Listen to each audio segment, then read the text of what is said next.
Hello everyone, ভিডঙ্ক.কম ওয়েবসাইটে তোমাদের সবাইকে স্বাগত জানাই। আমি সৌরভ দে, তোমাদের ম্যাথ টিউটর। এখানে দেখো যে প্রশ্নটি নিয়ে আলোচনা করব। বলা হচ্ছে ধনাত্মক সংখ্যাগুলির মধ্য সমানুপাতি নির্ণয় করো, অর্থাৎ 5 এবং 80 এর মধ্য সমানুপাতি নির্ণয় করতে হবে। তো আমি ধরে নিচ্ছি মধ্য সমানুপাতি হলো এ। তো এ যদি মধ্য সমানুপাতি হয়, তাহলে এখানে যে রিলেশনটা এদের তৈরি হবে সেটা হলো 5:a সমানুপাত a:80। তাহলে আমরা এখান থেকে যে রিলেশনটা অ্যাকচুয়ালি পাচ্ছি সেটা কিরকম, 5/a = a/80।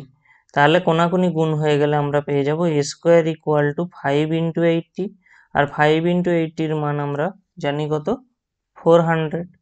তাহলে a এর মান আমরা যেটা পাবো সেটা হলো √400, অর্থাৎ a এর মান আমরা যেটা পাবো সেটা হলো 20। তো এখানে আমাদের মধ্য সমানুপাতি নির্ণয় করতে বলা হচ্ছিল, তাহলে আমরা যে মধ্য সমানুপাতি এই কোশ্চেনের অ্যান্সার হিসাবে পাবো সেটা হলো 20। ভিডঙ্ক.কম ওয়েবসাইটে এই ম্যাথটি দেখার জন্য অসংখ্য ধন্যবাদ। এরকমই নানা প্রশ্ন এবং তাদের সমাধানের জন্য আমাদের ওয়েবসাইটটি ভিজিট করো।